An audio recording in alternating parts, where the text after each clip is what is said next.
So apparently there is still actually good news in the world. I saw this kind of cruising around the Facebook internet a few days ago, when even Adam Krigler on Adam IRL, he did cover this as well. And apparently 39 missing or endangered children were rescued in Georgia, according to ABC 30.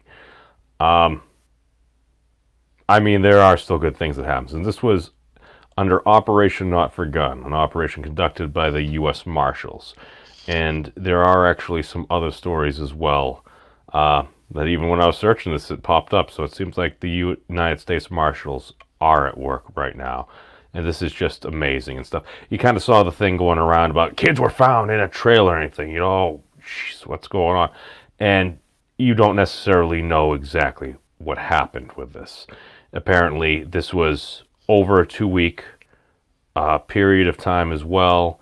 And basically, some of these kids, maybe they were just in extremely difficult situations there. Apparently, 9 suspects have been taken into custody under a number of different warrants. So let's just go right down to it. And basically, reporting from Atlanta, Georgia, nearly 40 missing or endangered children have been rescued by federal and state agents in Georgia as part of Operation Not Forgotten. And this is according to the authorities there. So as you can see, it's a 13 missing children were found and an additional 26 endangered children were rescued. So basically, what does this mean? And again, I am not an expert. I haven't necessarily worked in law enforcement or anything like this.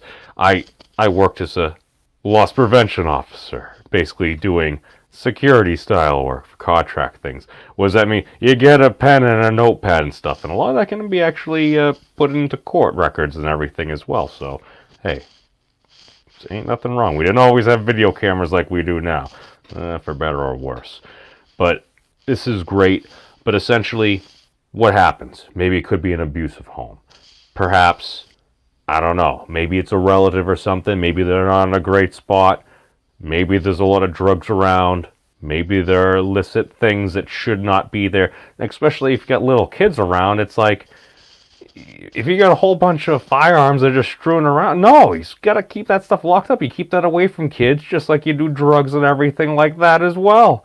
It's like, children are children. Once somebody becomes an adult and they have the ability to make choices on their own, if you're the age of majority, hey, I tend to be generally very libertarian in a lot of that, but it's like, no, you don't put kids in danger. You don't harm children.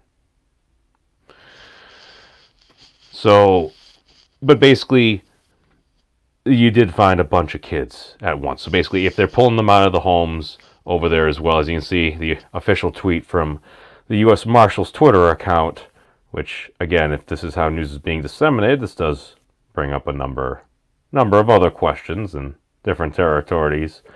But as you can see, the rescue of 26 children and the safe location of 13 children, the rest of 9 criminal associates. And they have the continuing things over there. Apparently, they did have 26 warrants that applied. A number of suspects did have multiple warrants, according to the authorities as well. They haven't necessarily identified the suspects at the time of this article. This is actually a bit of an old one. I think it was like 5 days ago. So yeah, this was Friday. So this was like 5 days ago now. Here's the thing. This is a very serious crime. And like, folks can come out, and don't get me wrong, it's like, I like nice words. I tend to like saying a lot of nice words, but you gotta get the job done. And I feel like these are stories we need to actually hear more about as well. I see you there, LS and Bone. Thank you all for joining. I'd like to give a shout out to my patrons, Joe Franco and Dave M as well. Ain't nothing wrong with a PBS style of broadcasting. And I don't know, maybe we do need to see some more of these stories, just because somebody, I think it was SSM, pointed out to me the other day, it's like, dude, there's so much doom and gloom in the world, and just, it gets our attention, but it literally, I think it was Professor Weinstein, he says, I asked if it was desensitizing us, because I kind of felt it was. In some ways it is resensitizing, so we just become so hyper-focused on the negative as I become the dragon right there. It's like, a lot of folks, they don't even necessarily, people are going about their lives and stuff, and just even at work today, it's like, I was talking with a dude, he's like, oh, it's, basically, it was the Jacob Blake situation. Is there more information coming out? Yes. I do think a lot of this comes down to a lot of the protocols and everything. Just because something is necessarily legal doesn't always mean it's right. And then again, we also live in a world where it's like, all right, the more salacious we can be, yeah, guess what? We seem to be using the free market of hatred there. Should that really be the best driving fact? Because I find myself even watching less Tim Pool right now, because it's like, if we are memeing ourselves into oblivion, it's like, what happens? Does it change things?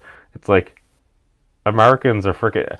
I'm getting ready to go on a whole other rant. I think I need to have a PSA on violence and stuff soon.